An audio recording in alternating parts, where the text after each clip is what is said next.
Pendant près de 40 ans, certains des plus grands peintres du XXe siècle ont continué à produire des chefs-d'œuvre inédits.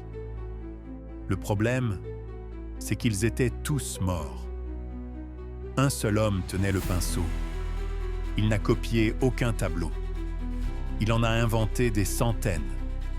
Et il a dupé les plus grands experts du monde, jusqu'à un détail microscopique. Dans le marché de l'art, il existe une catégorie de tableaux particulièrement précieuses, les œuvres perdues. Un grand peintre meurt, et l'on sait, par ses carnets ou de vieilles archives, qu'il a peint telle toile, jamais retrouvée. Si elle réapparaît un jour, elle vaut une fortune. Le problème, c'est qu'authentifier un tableau ne repose pas que sur la science. Cela repose aussi sur des experts, leur œil, leur intuition, et surtout sur une chose fragile, la provenance. C'est-à-dire l'histoire du tableau, la chaîne des propriétaires successifs depuis l'atelier de l'artiste.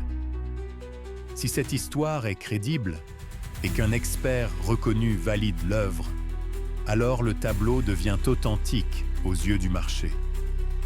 Et c'est exactement cette faille qu'un homme a transformée en machine à millions. Cet homme s'appelle Wolfgang Beltracchi. Peintre allemand surdoué, capable de peindre dans le style de n'importe quel maître. Mais au lieu de signer ses propres toiles, il a fait un choix. Devenir invisible derrière les plus grands noms. Avec sa femme Hélène, complice de chaque coup, il forme un duo redoutable. Lui peint. Elle vend, raconte les histoires, met en scène. Pendant des décennies, ils mènent une vie de grand luxe, voyages, propriétés, voitures, financés entièrement par des tableaux que personne n'aurait dû croire authentiques. Et voici son coup de génie. Beltracchi ne copie jamais un tableau existant. Copier, c'est risqué. L'original peut réapparaître. Lui peint des œuvres entièrement nouvelles, dans le style exact d'un maître, en se basant sur des titres d'œuvres réellement disparus. Il peint le tableau que l'expert rêve secrètement de redécouvrir. Pour Max Ernst, pour Heinrich Campendonck, pour André Derain, il crée des toiles qui n'ont jamais existé, mais qui auraient pu.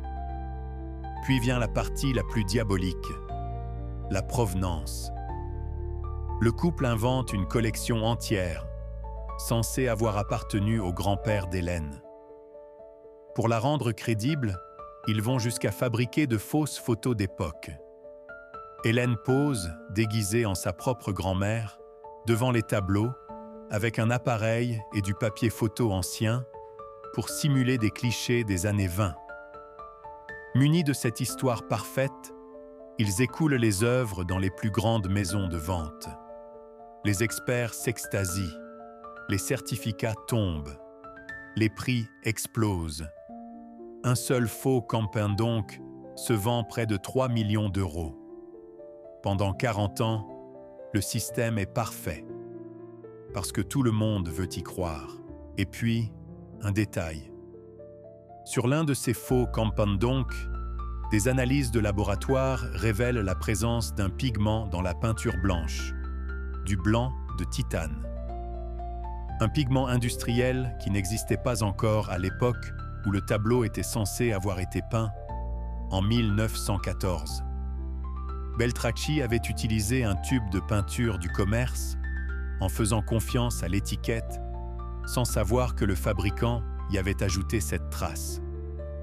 Un seul tube, une seule molécule de trop. Et tout l'édifice se fissure. À partir de cette anomalie, les enquêteurs remontent le fil. Ils réanalysent d'autres tableaux, comparent les pigments, démontent une à une les provenances inventées. La fameuse collection du grand-père n'a jamais existé. Les fausses photos sont confondues et l'ampleur du désastre apparaît. Pendant des années, ces faux ont traversé les plus grandes maisons de vente, sont entrés dans des collections prestigieuses et ont même piégé des célébrités.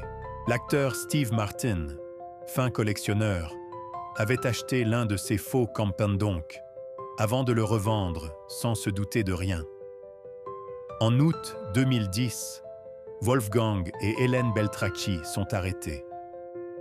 Le procès s'ouvre l'année suivante en Allemagne et dure une quarantaine de jours. Beltracchi, loin de nier, fait presque figure de vedette. Il reconnaît les faits avec une forme de fierté tranquille, comme un artiste qui présenterait son œuvre. La justice ne le condamne officiellement que pour 14 tableaux, vendus pour un total d'environ 45 millions de dollars. Mais tout le monde sait que le nombre réel de ces faux, dispersés dans les musées et les collections du monde entier, est bien plus élevé. Et que certains, aujourd'hui encore, sont peut-être accrochés à un mur, admirés comme des originaux, sans que personne ne s'en doute. La vraie question de cette affaire n'est pas comment il peignait, c'est comment il a pu tromper, pendant 40 ans, les plus grands spécialistes de la planète. Et la réponse est troublante. Beltracchi n'a pas trompé des incompétents. Il a trompé des experts brillants, en exploitant précisément ce qui les rendait experts, leur désir de découvrir. Un spécialiste de Max Ernst rêve toute sa vie de retrouver une œuvre perdue du maître.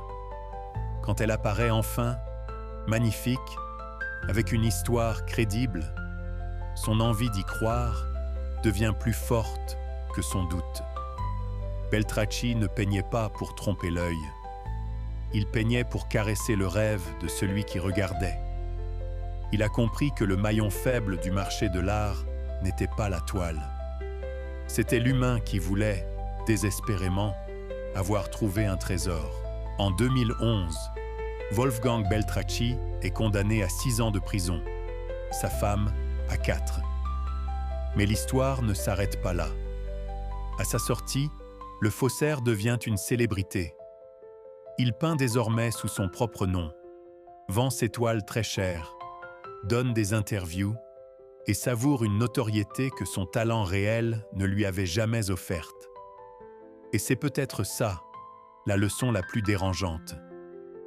Dans un marché où la valeur ne dépend pas de la beauté d'une œuvre, mais de la signature et de l'histoire qu'on y accroche, le plus grand artiste n'est pas toujours celui qui peint le mieux. C'est parfois celui qui ment le mieux. Si cette histoire t'a happé, abonne-toi à Milliardaire TV et dis-moi en commentaire un faux que personne ne distingue d'un vrai. Est-ce que ça reste un faux ? À très vite.